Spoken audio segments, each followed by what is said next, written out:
So, good day, everyone. We are now back to our online lectures, and today we are going to talk about The Small Key, another Filipino short story and written by another Filipino author, of course.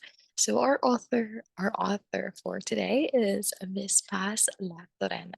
So, before we move on to our short story, let us first get to know who Paz Latorana is and let's discover her background for a moment. So Paz Latorana, or Paz Banquera Latorana, was born in January 17, 1908 in Abuac, Marinduque. She was the oldest among 10 children of Magda, uh, Manguera and Ricardo Latorena. So basic, she finished basic schooling at Saint Scholastica College in Manila and the Manila South High School in, South High School. In 1928, 26, she took up education at the University of the Philippines in Manila, where she attended a short story writing class under Paz Marquez Benitez. So Paz Marquez Benitez, by the way, sorry if you can hear that. So if okay, so Paz Marquez Benitez is one of the notable authors in Philippine literature. Hopefully, we can read one of her stories further on in our um, lecture further on in our um, series of short story readings. Okay. So in 1927, Latorena received an invitation from Benitez to write a column for the Philippine Herald magazine, of which Benitez was the literary editor. At that same year, Latorena, along with the other campus writers, founded the UP Writers Club. The Literary Apprentice, the UP Writers Club publication, then ran a short story by Paz Latorena entitled A Christmas Tale. So before the year ended, she won the third prize of Jose Garcia Villas Roll of Honor in the best stories in 1927 for her story The Small Key. And this is what we're going to talk about later on. For her final year in college in 1927, La Torena transferred to UST. So from UP, she transferred to UST to finish her education degree. It wasn't actually mentioned why, but yes. She became a literary editor of the Varsitarian and published her poems Insight and My Last Song under her nom de plume Mina list. So nom de plume, by the way, that means a pseudonym. Yes, a pseudonym of her pseudonym. She shortly earned her master's and doctorate degree while teaching literature courses in USD. And in 1934, her doctorate dissertation, Philippine Literature in English, Old Voices and New, received the highest rating of sobresaliente. So when you say sobresaliente, that is like the highest honor a student, no, not the highest honor, but the highest rating student receives. Okay, the student could receive. That's what it means by sobresaliente. So before we dive into the short story, let's get to know first the characters who are in the story. So here we have Pedro Buhay. We have Pedro. Pedro Buhay is the husband of Soledad, also known as Indo. Another notable character in the story is Soledad, the wife of Pedro Buhay, also known as Choling. The next one is Tia Maria, the housemaid of Indo and Choling. And the last one is Dr. Santos, doctor of Soledad. So now let's go to our story. So here, this song. I hope you have read this one already because what I'm about to tell you is just like bits and pieces of it, like a summary. So um, I already gave you the copy of the story, so I hope you've read that one before watching this. So let's go to the story. Now, a woman named Soledad and her husband Pedro Buhay is the subject of the story. They are rural dwellers, and one morning Soledad wakes up knowing that farm will yield abundantly, yet still she feels unsatisfied inside. Some of her husband's clothing, which was locked in a trunk she intended to repair, Pedro pulled a rope with two keys, one big and shiny, and the other little and rusted out of his pocket. So, this in this part of the story, we are gonna look at the relationship of Pedro and Soledad. So, the marriage of Soledad and Pedro Buhay, an apparent happy couple, is at the heat of the narrative. So, as the narrative opens, Soledad returns home to find her husband Pedro enjoying a late lunch. Pedro tells his wife that he will be running late after work since he needs to pick up Tia Maria from the residence. He said that he might have left the clothes in his trunk. Okay. When Soledad asked for the shirts she had ironed the day before, Pedro reached inside his pocket and pulls out two keys that are connected by a crimson cord, while the small rusted key safely slid back into his coat pocket. The husband gently unties this and offers the large key to his wife, which made Soledad warrior of him. Pedro adds that his wife appeared paler. So after she witnessed, after Soledad witnessed how um, how Pedro keeps that old rusted key, you know, her demeanor changed. Her demeanor changed, like just because of that. Like a little action just caused big changes in her emotions. So Pedro adds that his wife appeared paler and more exhausted than normal before he departs the scene. She then offers him an explanation, saying that the intense heat is probably what caused her headache. Pedro agreed to this and hastily left his coat with the key inside because he was in a rush. Soledad found later on in the story, Soledad found the little key in his coat and he eventually walked away. He eventually walked away. She had the key and used it to unlock the trunk, which contained uh, Pedro's late wife's clothing. So, diba, she found the old rusted one, the small one. And the secret behind it was actually the clothing of Pedro's late wife. Yes, he got married twice. So that is now the second wife, right?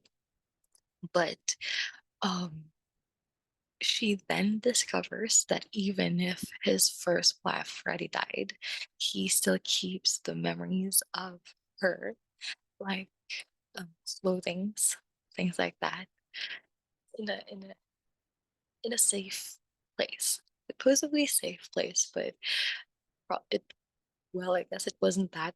It wasn't as safe as he thought it would be. So he torched them in the backyard.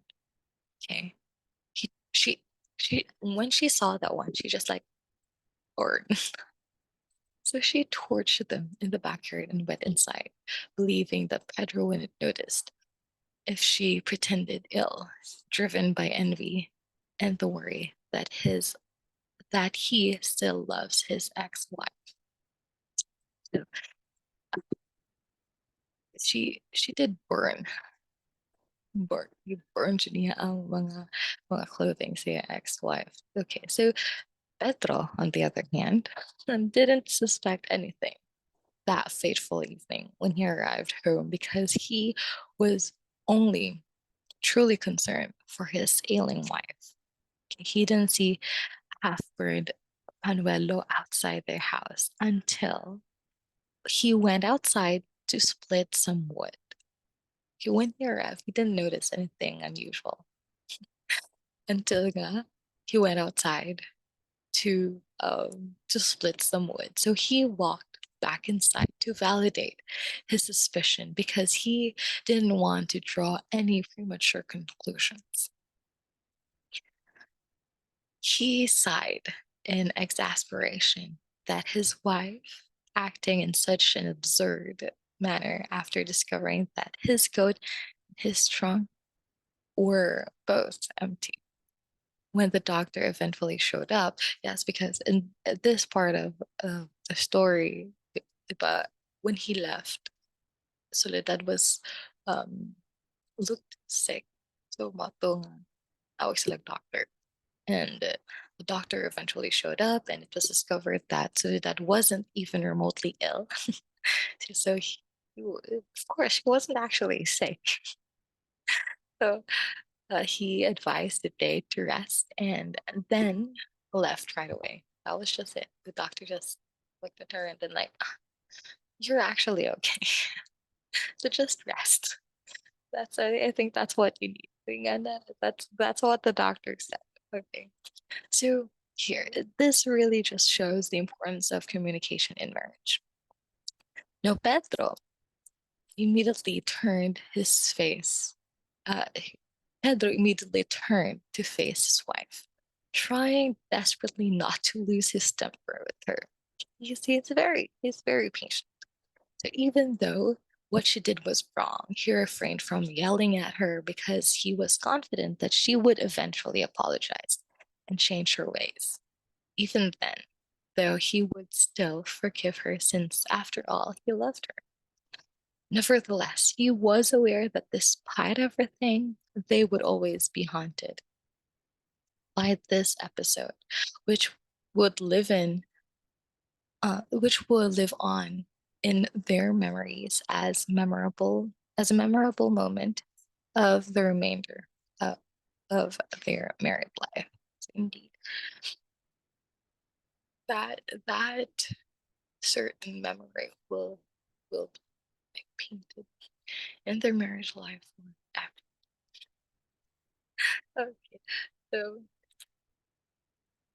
the small key by Paz Latorena delves into the intricate dynamics of human emotions and relationships, highlighting the consequences of acting impulsively driven by one sentiment. You can really see the impulsive decision of Soledad in the story.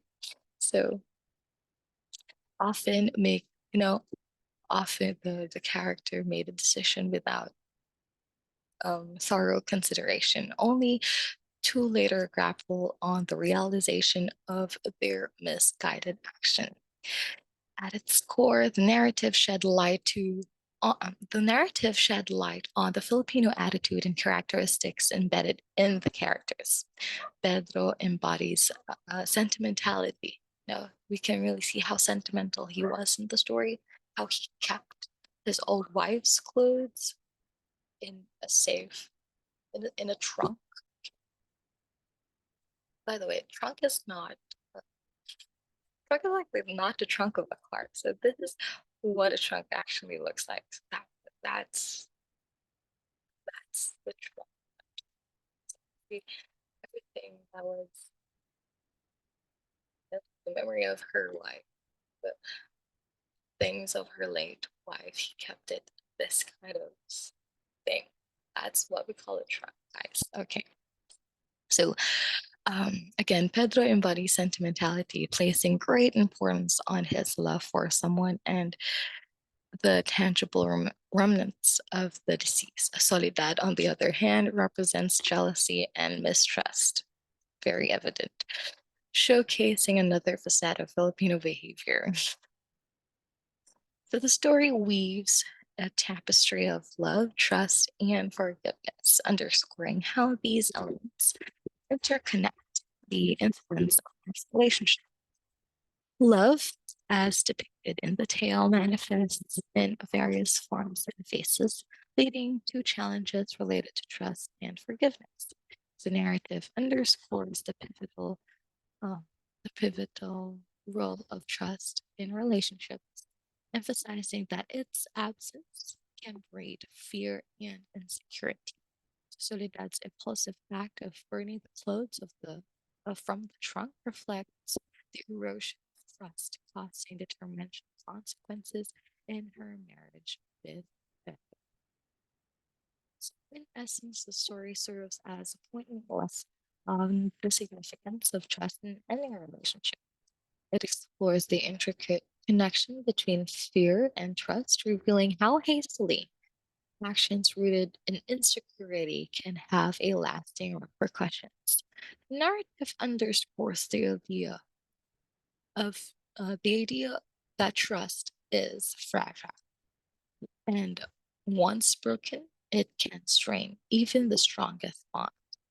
Small key thus invites readers to reflect on the consequences of impulsive decisions fueled by emotions and the essential role trust plays in maintaining healthy relationships. So I hope you were. um, yes, by the way, the main theme of this story is trust. You know how how trust how fragile trust is, it really is shown throughout the story. So that's actually it um for the short story, The Small Key. So I wonder if you were if you were to be in the shoe of Soledad, would you act the same way? And if you were in the shoe of Pedro,